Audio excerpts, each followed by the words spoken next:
All right. We're going to get started.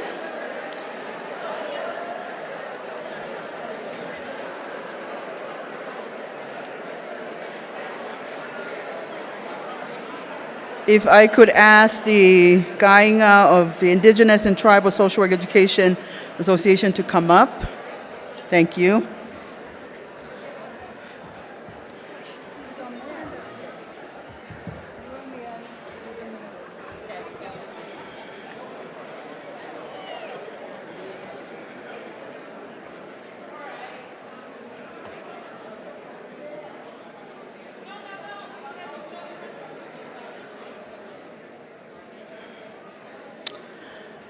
I don't know about you all, but I keep thinking about Maya Angelou, who said, "But still like air we rise." And I think we actually have no choice. We have to social work, right? So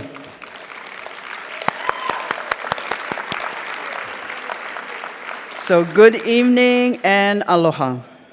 Ho'eki mo kainga, maloho mo lelei, ko hokuingoa ko halai wal whanonga wainga o whahinga o wakalahi. Ko e kulele mai me tonga eiki, ohi I Hawaii nei. Tapu mo o tua mafi, tapu mo e kele tapu o e wahe whanua Denver, Colorado. Pea tau te whito ki he kainga o Arapaho, Cheyenne, Ute, mo e Lakota Sioux. I he loto maulalo mo e loto hounga mo oni, o mau kaunga mamahi pea tukupā ki hono ohi o e whanuani, mo hono uloaka kai. Tapu ke tangata I whanua gotoa o Turtle Island, o whafofongai I he Indigenous and Tribal Social Work Education Association, mo ki mo tolu kotoa pe I he haofangani. We have acknowledged this land and the indigenous peoples as the traditional custodians of this land, and now ask that the Indigenous and Tribal Social Work Education Association receive us on its behalf.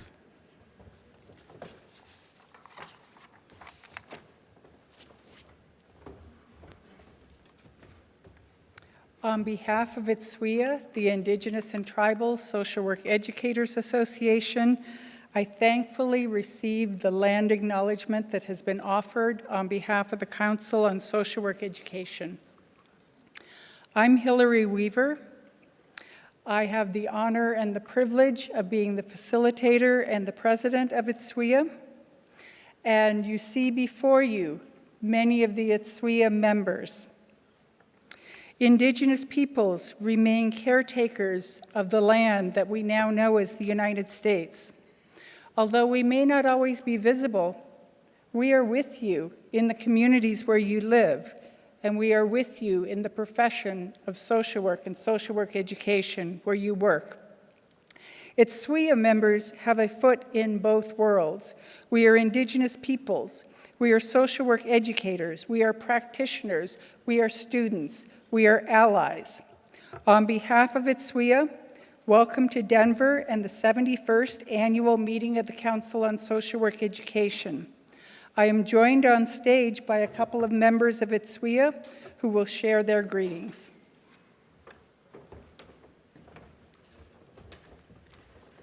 Yukoki, thank you.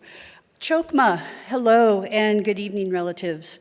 I greet you with a deep appreciation for gathering in this space to champion disability justice and disability joy in social work. My name is Dina Ned, and I stand here before you as a citizen of the Chickasaw Nation, as a professor of the College of Social Work at the University of Utah, and as someone who has lived experience includes disability. I'm honored to be included in welcoming you to this conference. In many of our tribal communities, what Western frameworks call disability is not viewed through a lens of limitation. Instead, it's understood as part of the natural diversity of human experience, a unique way of being that contributes to the balance and the wisdom of the whole. This relational worldview teaches us that every person, every body, and every way of being holds value, purpose, and sacredness. Disability justice is dismantling systems that exclude, and disability joy is celebrating the beauty and brilliance in diverse ways of being. These values are not separate from Indigenous teachings. They are deeply aligned. So given that we are all related and we are here to share and engage at this conference, I invite you to deepen your collective understanding through this lens by welcoming of differences, by centering and strengthening relational ties, and lead with love and accountability.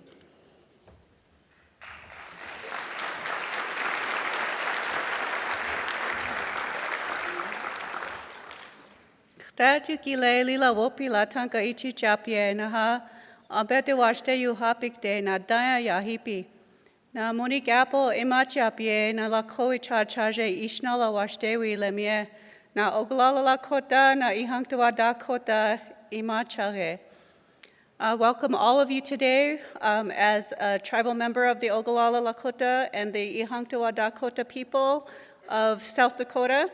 I want to wish all of you the best day in travels here and get the most out of this conference as you can.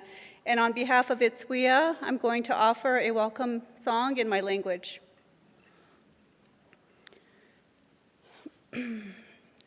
Way, way high, oh, hey, way high, oh, way, way high, oh, hey, oh, hey, yeah, hey, oh, way, way high, oh, hey, way high, oh, way, way high, oh, hey, yeah, way, oh, hey, oh, hey,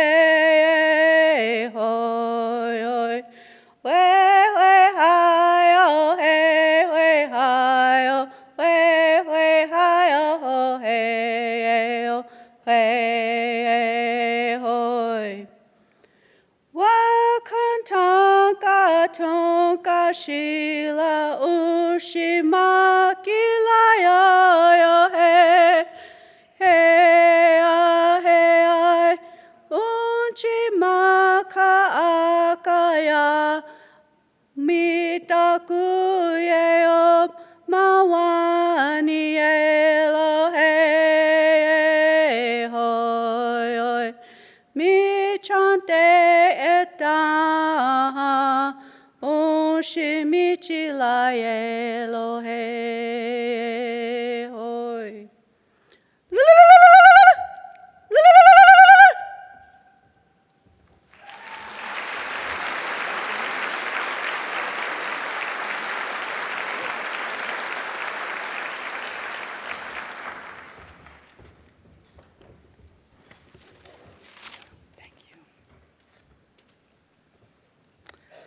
Malo pito kainga me Toro Island and all of the diverse communities that contribute to this beautiful place.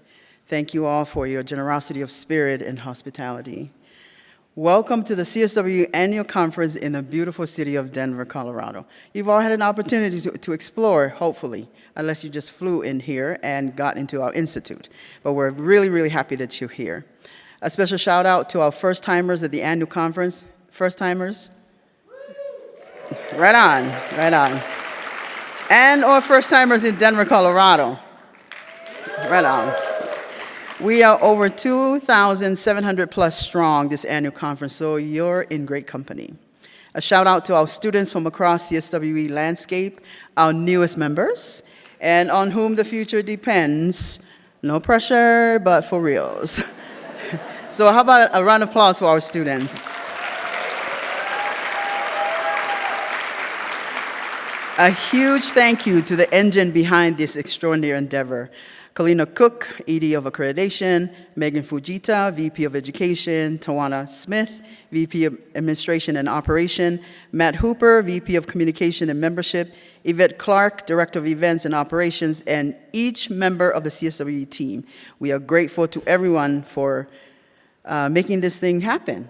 And may I just ask the staff to please quickly stand up. We want to see you. We want you to see them. Thank you.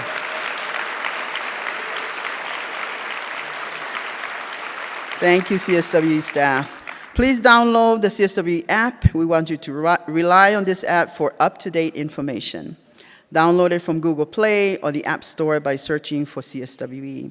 And please allow for push notifications. I learned that last year. We will send out reminders and alerts throughout the event. Now, we all know that we love data, as consumers and creators of data. So please download this app and complete the survey. We are also grateful for the welcome letters we received from Colorado Governor Jared Polis and Denver Mayor Mike Johnston. Yes. We cannot do this without our sponsors. The impact of your generosity is incredible. Thank you to our premier sponsors, and specifically tonight for this opening plenary, a huge thank you to the University of North Carolina, Chapel Hill School of Social Work and Dean Ramona Denby Brinson for your generosity. So I'd like to ask Ramona to come up for a few minutes.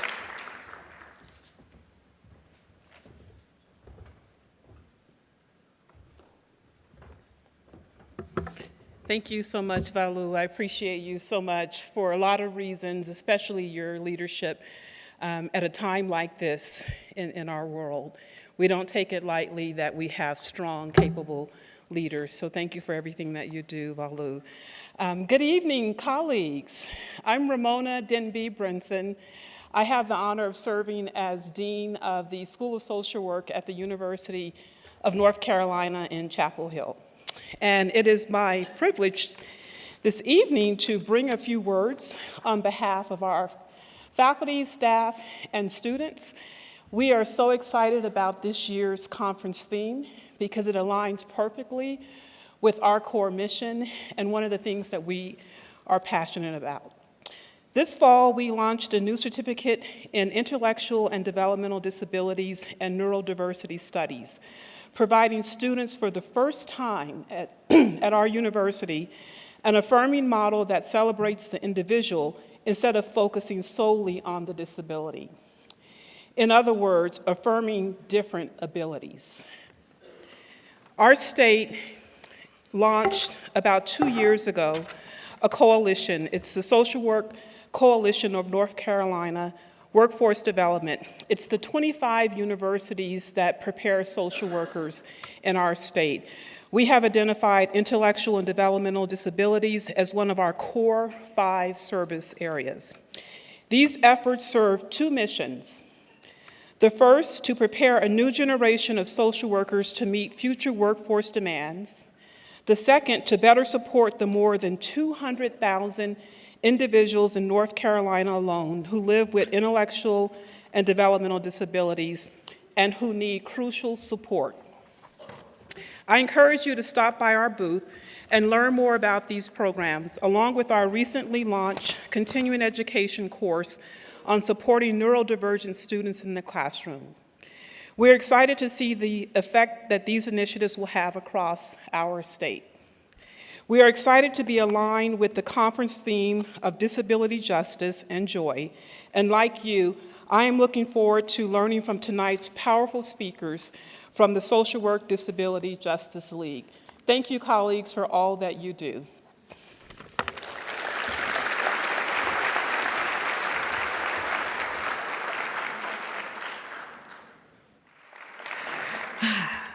Hello, everyone.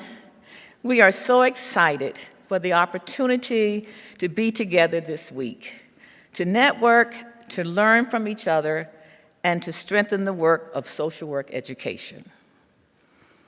We want to thank some tireless advocates and champions on your behalf as membership of CSWE.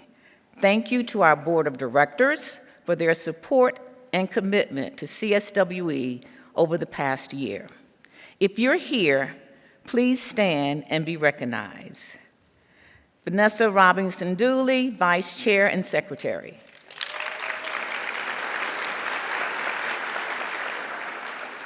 Krista Conti Gilliam, Treasurer.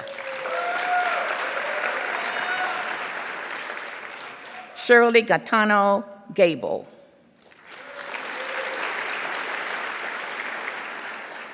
Lark Hung. Where's Lark? Lucinda Jones.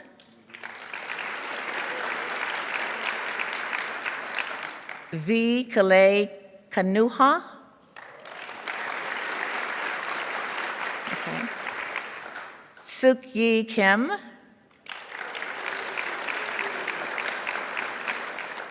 Deborah Lavender Bratcher.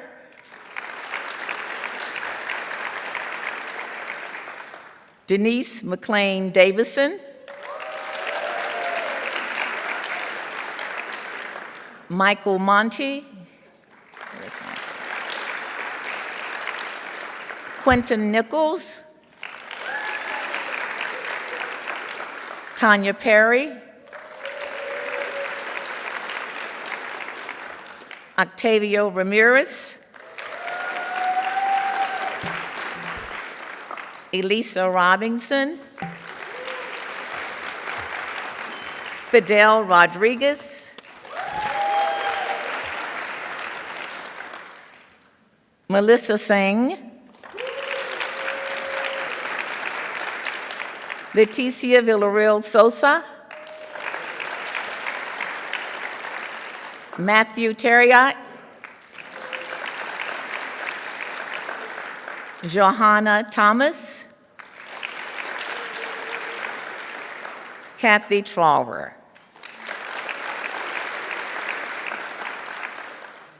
And I think you're supposed to applaud now. Okay. All right. Valu will come up to give you our blessings. Thank you. You want to stand here? What do you think? Should I stay? Okay. That'd be great.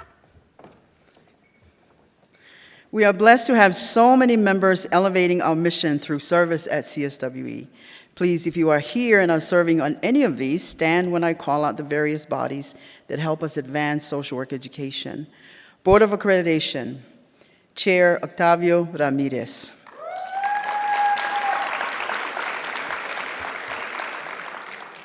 National Nominating Committee, Chair Makiba Green.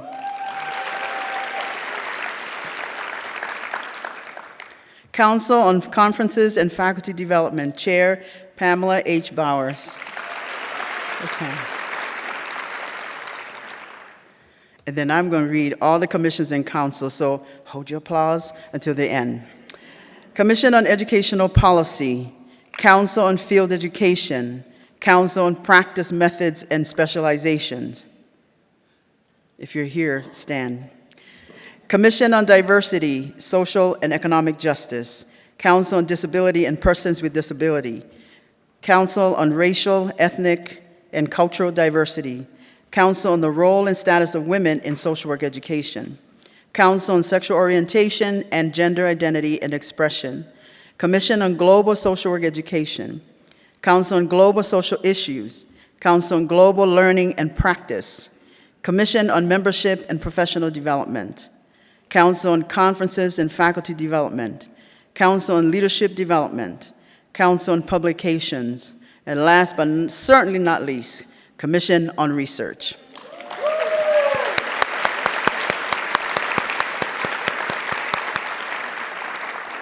Our advisory board, the Journal of Social Work Education Editorial Advisory Board, Catherine Kendall Institute Advisory Board. Oh, sorry, I'm supposed to advance. All right. Diversity Center Advisory Board. If you're here, please stand.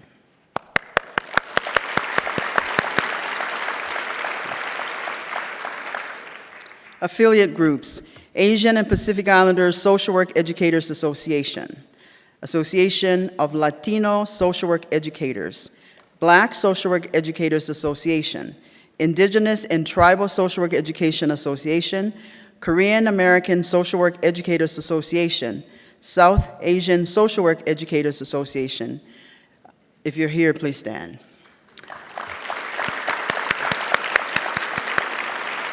I think you can look around the room and even in the places that you're going to go at all of the amazing volunteers. We also want to acknowledge the wonderful partnership we enjoy with our Leadership Roundtable. Please stand to be recognized. Catherine Gale, BPD. Mimi Chapman, GAID. Ramona Denby Brinson, SWER. Michael Lindsay, AASWSW. Anthony Estreet, NASW. Yvonne Chase, NASW. Stacy Hardy Chandler, ASWB. Brian Filson, ASWB. Dexter Voisin, NAD, Gautam Yamada, SCORE, Renata Hedrington Jones, NABSW, and Carrie Pettis, Grand Challenges. Likewise, we recognize our international partners, our Canadian Association for Social Work Education, Kara Kapoor, and the International Association of Schools of Social Work, Antoinette Lombard.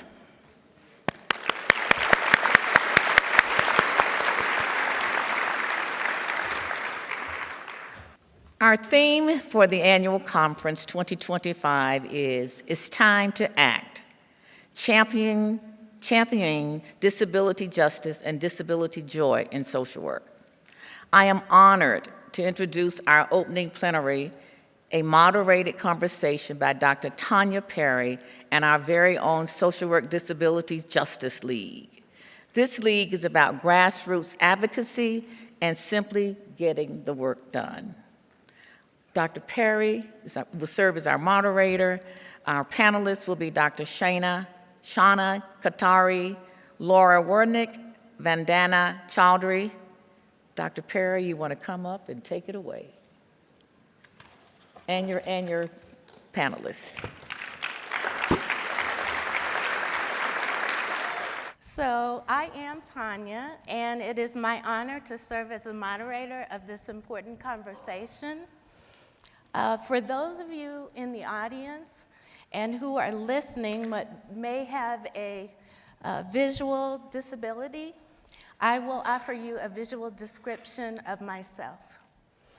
I am a middle-aged, plus-sized African-American woman with pecan-colored skin, wearing a Ghanaian outfit that has a gold and brown print on it. Okay? Oh, thank you. All right, and so I'd like for us to begin by highlighting the theme, which is championing disability justice and disability joy in social work education. We know that disability justice and disability joy are not new in social work education in our space. And at the same time, we must acknowledge that the work around these issues across the years may have been overlooked, and at times it may have been stalled for a number of reasons. We want to recognize all of the champions of disability justice and disability joy. In particular, we want to acknowledge the almost 50 years of visionary social work at Gallaudet University.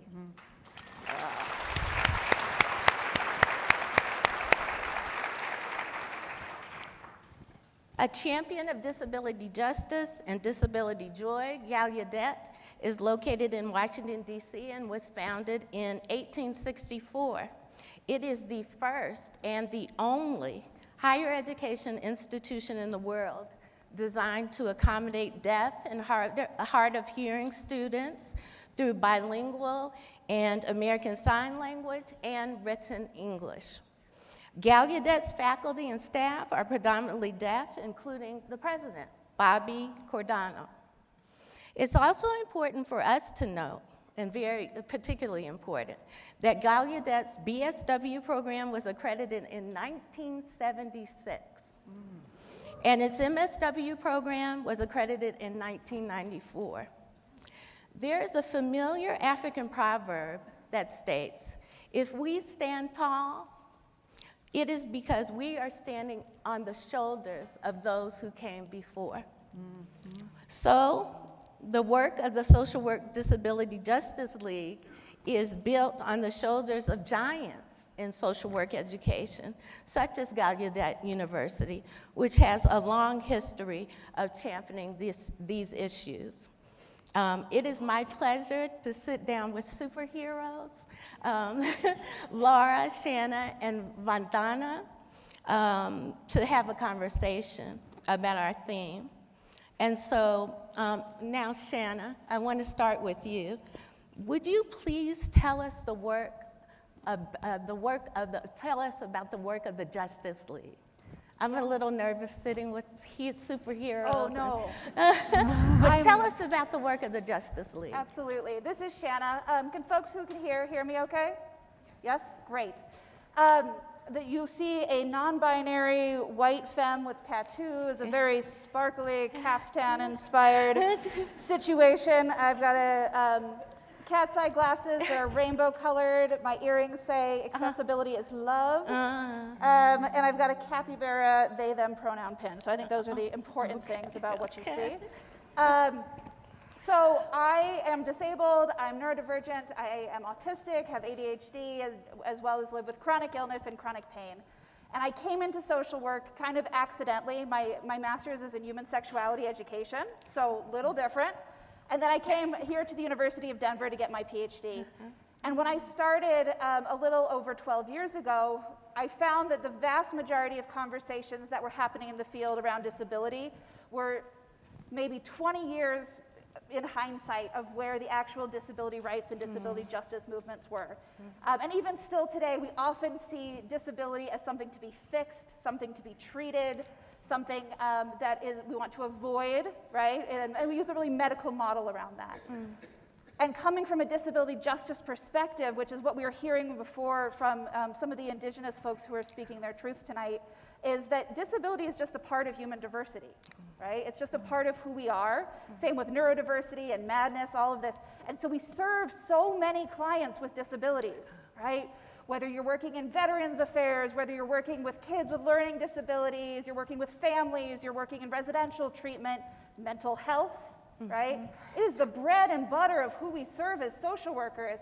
And yet almost everybody I spoke to was like, well, you know, we'll handle disability later. Disability is not part of DEI. Disability is not part of all of these things. And I said, that can't be right. There's got to be more of us. And so I started collecting people because this is, you know, when I first figured out I was autistic, I was like, I'm not good at math, which is still true. But I am good at patterns. And I'm good at patterns of people. And so I started reaching out. And I was like, oh, I like your work. That makes sense. Or I met Vandana at a conference years ago, and I was like, let's stay in touch.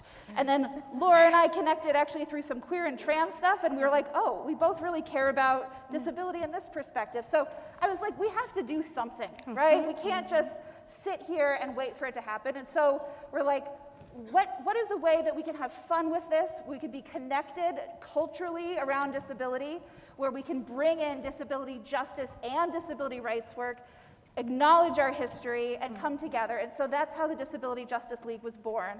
And it is a group of folks including faculty, MSW students, doc students, BSW students, community practitioners, disabled community members who all come together. And I think the thing we're most proud of is our unconference, which is something that we do every year. We just had our third unconference. And it is a model that is completely grounded in accessibility and inclusion. So anybody can sign up to speak on any of the topics that were selected for the year. There's, you know, even up until the week before. Everything is recorded. We have note takers for every session, and then a collective note document as well. We have ASL and CART captioning. People can attend, it's all virtual. You can attend live action, or you can also attend by watching the videos later and commenting on things. We have social spaces for interactions that also have captioning and ASL interpretation. So the idea is that anybody can show up, right, and engage how they're able to. And that is just something that brings me so much joy, is seeing every year we get more people and different people. We also have a listserv if you're interested. Please come talk to us. But that's really where we've started with how do we make these connections, and then how do we teach one another? Thank you, Shanna. And so I have a question for you, Laura. So you've been very intentional about creating this space in terms of the Justice League, and then you have the unconference. Tell us about how you've harnessed the collective to touch other spaces. How have you done that? Yeah. First of all, I'm going to do a visual description of myself. I am a white, non-binary person with very short, dark hair. And I am wearing this amazing, kind of a bluish gray It's a suit. power suit. Just It is Oh, a power that's true, suit. that's true. And I am so excited to be wearing this. It's my very first time wearing it. I got it for this conference. Thank you. Right? And a paisley shirt. And I also have a button that says silence equals death with a little watermelon on it. In response to your question, it has become an amazing source of support. And it's a support that is not only, how do I put it? It's brings together a lot of us with some similar interests. And number of us who, for example, in the academic spaces have come together for a lot of projects. And it's created all these new collaborations. And what's so beautiful about these collaborations is that we can show up as we are in our full selves, right?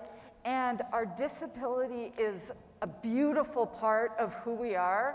And just for example, I have multiple disabilities. I have language-based learning disabilities. I have ADHD, a number of chronic illnesses. I've had cancer multiple times. And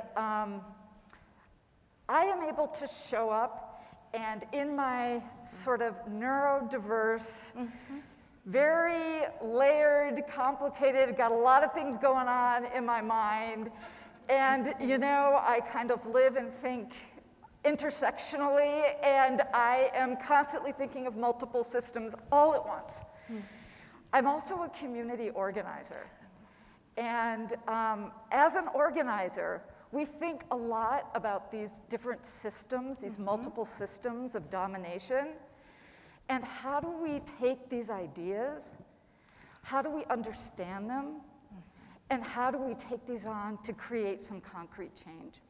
Which is exactly what we do when we're doing deeply community-based research, right? And I am working with folks that get disability justice, understand intersectionality, have the desire to continue to work interdependently, really centering those lived experiences, those who are multiply marginalized, right? And to be engaging in those kinds of spaces where we can fully show up and where I can bring my gifts that I have, which is thinking about all these different things at once. And then people who, like Shanna, for example, who's like really good, like one of Shanna's amazing superpowers is writing and like editing and stuff, which are not my superpowers, right? And so I can put together a paper, I can lay it out, all the different ideas, and work collaboratively with folks, but like when it comes to like writing a good solid first draft, like my writing is kind of like, you know, maybe, you know. We work together, right? We Right. we bring all of our gifts, and when we're working together, what we create is like so much better than any of us can do on our own, right? Anyway, so that's one of the things. Also, if I can just say, because we didn't say it up front, this is a disability-friendly space, and this is a neurodivergent and MAD-friendly space. So if you need to stand up and move your bodies, if you need to sit on the floor, if you want to stim, putts on your phone, whatever you need, we just want to really make that, we've got fidget toys up here. Whatever you need for your body, mind in this space, we want you to take care of yourself.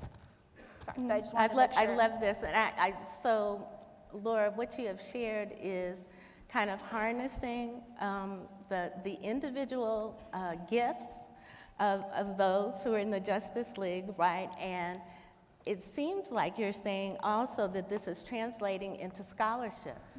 Yeah, it's pretty powerful. And you know, something that I didn't mention about the Disability Justice League, And honestly, which I find in disability justice spaces is that, you know, so much of it is also based in mutual care and mutual aid, right? And really, you know, part of showing up in all of who we are is also at those times where it's also really hard, or maybe we're experiencing a lot of pain. I remember showing up at the first time at my first unconference. I was in the hospital from a bed, right? A hospital bed. And it was an amazing experience to show up in my full self from that space. That's beautiful. That's beautiful. In community. So, Vandana, for those in the room who may be less familiar with this kind of work, how do you define disability justice, and then how is it different from broader kinds of concepts like accessibility and inclusion? So first of all, thank you so much for having me here, and I really want to, celebrate that we are centering disability justice and disability joy in CSWE, right? I think it needs to be recognized, and so I want to start off by saying that. And I'm just going to give my visual description. I am a brown, visually impaired, legally blind woman wearing more conservative, but a colorful green silk bandhani print, Indian print top with short hair that I've recently got cut. And looks amazing. And so I'm all of those things, and I am happy to be here, first of all, in community with my disabled comrades. So I just want to acknowledge that. That gives me a lot of joy. Thank you. Yeah, and disability justice is our movement, is the movement of disabled people. It has a long history. So maybe just going a little back into the history, just to kind of, show where we have come from, like 40, 50 years back, it was legal to discriminate people with disabilities, isolate, segregate, institutionalize people with disabilities. They were not expected to participate in the society. In fact, they were not in a position to participate in the society because the physical, the attitudinal barriers were the norm, right? So it was absolutely normative to have these built environments that did not accommodate different functionalities of people with disabilities, right? So the first wave of a disability movement, so our movement has also gone through waves, first wave, and now we are in the second wave, or we can say third wave. The first disability rights movement, the activists who really sort of rallied, they rallied around breaking these barriers to create more access, right, to make discrimination illegal. So it was really geared at more human rights, civil rights framework of breaking barriers and making accessibility as important for people with disabilities for inclusion. So it was very much focused on sort of inclusionist framework to include people with disabilities into the mainstream of the society. So that was sort of like the main achievement or the goal of disability rights movement, the earlier disability rights movement, and it was quite successful in how it mobilized social model thinking of disability, which really sees disability not as a deficit, but really a social construction, interaction produced through the interaction between person and the environment, right? So Sorry to be 101 on these theories, but it's important to kind of show where our movement was and how it really achieved in ushering access and inclusion. However, that movement was single focus was on disability politics, right? So it was focused on creating disability access and disability inclusion, and it was also like it included disability, but it also did not include all disabled people. It was hegemonically sort of represented by privileged disabled people who were privileged on account of their race, class, ethnicity, religion, nationality, sexuality, and also the kind of disability. So folks who were physically disabled, who could really sort of fit the able-disabled sort of notion, folks who were, sort of more able to articulate and fit the framework of ableism, right? So it left out lots of folks with disabilities, BIPOC, LGBTQ, and queer disabled folks, neurodivergent disabled folks, folks with intellectual disabilities. And so disability justice movement really sort of like grew from that exclusion, the intersectional exclusion that was left by the disability rights framework that tended to be much more individual rights based and litigation based. So disability justice framework really centers intersectional justice.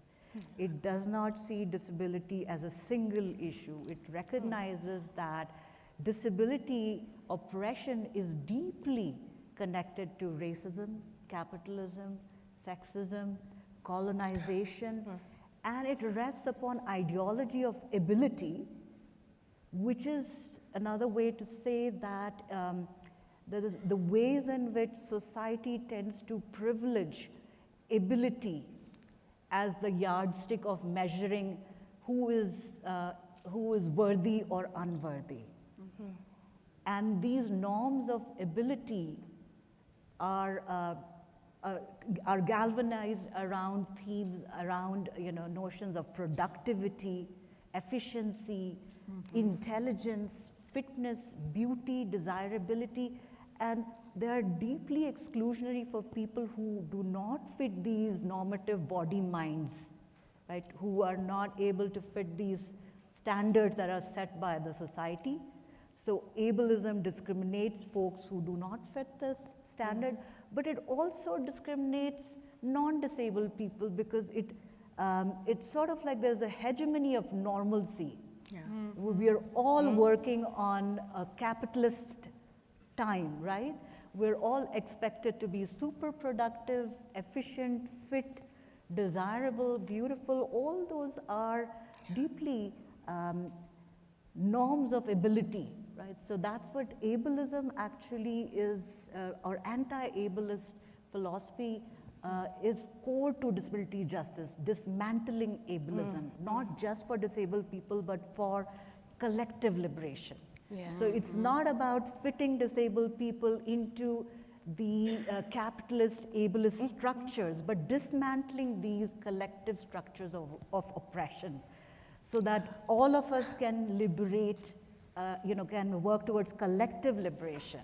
And it really centers leadership by the most marginalized folks and cross solidarity movements and honoring, as my comrades have also said, notions of authenticity, wholeness, interdependence, right? Because there's so much of emphasis on hyperproductivity, and independence. And independence is a myth.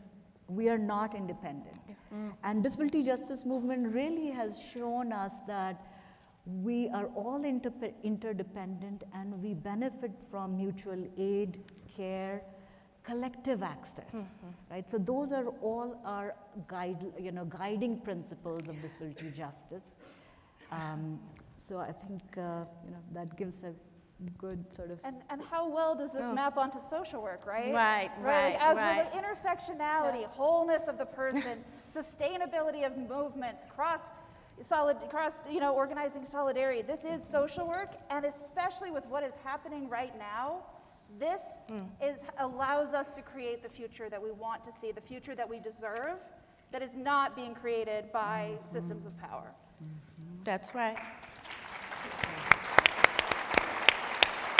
So I think as we're thinking about kind of this moment in time and where we are in looking at oppressive structures, Laura, the question I have for you is, so ableism, white supremacy culture, and capitalism go hand in hand. That's what we've been saying.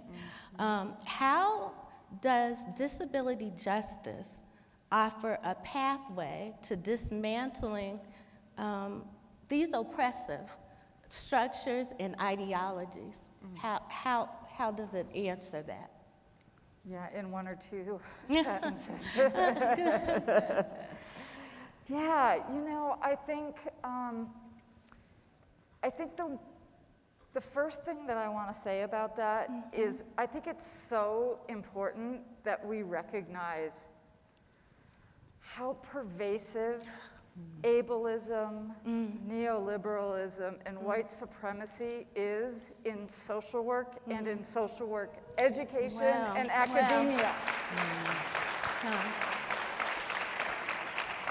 It's the air that we breathe. It's the whole system that we're within. It's our whole academic structure. And as much as we want to say that we are fighting against these interconnecting systems, I think it's really important to first acknowledge the extent to which we are perpetuating them, even when we don't want to be doing so.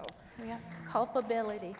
And I think something that I am so excited about disability justice, and I just, have to again mention that disability justice is a movement, right? It's not a theory. It's a movement, and it's a movement that came from predominantly queer, trans, BIPOC, disabled folks who were involved in movement work. And they have provided, in many ways, not only an understanding, but a pathway of how we actually can create action, how we can collaborate together to actually dismantle these systems that we're so much a part of, and do so with joy, and do so with support, and recognize that we need to be working together. And I think part of that, and I can just speak as a social work educator, is to recognize that we need to take a look at the way we think about our admissions, the hiring, the promotion and tenure, the systems that those are embedded within, and the importance, and let me just say, the importance of having disabled scholars at the table, and in particular, the importance of having multiply marginalized and minoritized disabled folks at the table. And I think what you'll see is that even though we are between 20-25% of the population, 27% of the population, we are between maybe 1 and 4% of faculty, and our numbers get smaller and smaller and smaller as you look at who's actually tenured, who's full professors, and it becomes whiter and whiter and whiter and whiter. And it's so important that we create pathways for more disabled, particularly folks of color, queer and trans folks of color, to be entering into these systems. But we also need to create not only these pathways, the system itself isn't set up for us, right? I mean, everything about academia and education is set up within a very deeply ableist, and white supremacy culture is just everywhere. The meritocracy, of it, the number of publications, you know, how many people do we, thank you, right? As opposed to the quality and the kind of impact we're actually having that our scholarship has the potential to have, especially when we're rooting it in participatory action research, which should be our focus of social work education, right? You would think that that would be the required research class for everybody, right? And it's important that we create, you know, from what my perspective is more of a disability justice culture within academia, where we're centering the multiply minoritized, disabled folks and what is needed, the, you know, universal design for learning. For learning, thank you. I mean, UDL. I even think about students on the job market, right? We have got to figure out a better way to do job market stuff, because everybody I know comes out of it traumatized. You know, and even people that get like 5 offers, they're traumatized. Nobody wants, like, I will not go back to that hotel in Atlanta because I remember being on the job market there, and I walk back in, I see the Panopticon, right? Like, but we're always like, somebody should do this better. We need to do this better, right? And like this conference, I'm so grateful for the folks at CSWE who have made a lot of changes that came out of an accessibility survey a couple years ago. I don't know if you've noticed how much more accessible this conference has been. Yeah, so thank you to them. And I'm also going to gently call out, we have a lot of people who can't be here, right? There's not a hybrid option. And a lot of people wrote to Laura and I and said, you know, why can't we show up in this way? The pandemic allowed for all of these virtual attendances, not just at conferences, but for classes, for CEs and all of that, and suddenly we're back to in-person for everything. And so what we're asking as we move forward, as Laura is saying, is not just how do we add disability as one more part of diversity? That's not what disability justice is, right? It's saying, how do we approach this differently? And back to what you were both saying around that interdependence, that collaborative, that community care piece, like that's what we want. We want everybody to say, this is part of trans justice and racial justice and reproductive justice. It's all connected, and we cannot do these independently. We must come together to create change, and that is the only way forward. Because we're working towards... I would go also ahead. just add, like in terms of social work, education. Like we really have a long way to go in how we center disability justice in the social work education curriculum. You know, most of the schools, I think, like, you know, the disability is a very small component, if at all. And if it is taught, it's mostly taught from a deficit diagnostic frameworks on how to, quote unquote, help people with disabilities. And there is this binary, hierarchical binary between social workers as the helpers and disabled people, the helpees, like people who need help.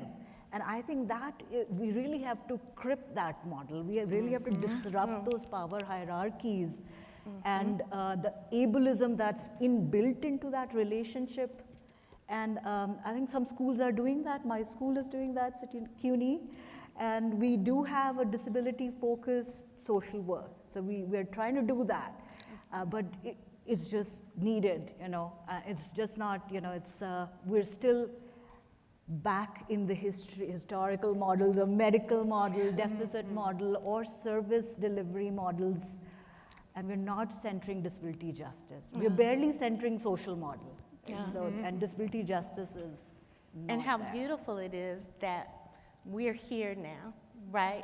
And we're centered, right? This conversation is centered. And obviously, I mean, we're time limited tonight during the plenary, but clearly I think everyone sees that we need more of this, which we're going to get, right? In the next couple of days. And then also we know that the Justice League is available to us for further Can we conversations. have the rest of the Justice League who are here? Can you just wave your hand, say hello? Yeah, we have lots of Justice League. Back there. Thank you. So one last question for you all. We know that we're confronted daily, really, with assaults on our personhood, our identities, you know, our intersectional realities. And so the question is in this moment, would each of you share how you experience joy in your lives? We need that. We need that. Shanna or Vandana, Laura, who wants to go first? I'll go first. I'm full of disability joy. Somebody actually saw me earlier and said that they were hoping that God would have a miracle for me, for my body. And it took me a while to respond, and then I saw them again later in the elevator, and I was like, I love being disabled, right? Like, not every day. I've had a migraine last night, it was rough, but like, I love being a disability doula to community members as they figure out they're disabled, or they acknowledge their neurodiversity, or they struggle with long COVID and need somebody to help figure out like what the best heating pad is, right? Like that, the concept of disability doulas comes from Stacy Milburn and Leah Lakshmi Papenza Simmersina, and it's this idea of that disability is cultural too, and as people find us, we invite them in, we support them on their journey and their pathway, and we help them discover their authenticity, right? So, people were like, oh, I love your outfit. This is dopamine dressing.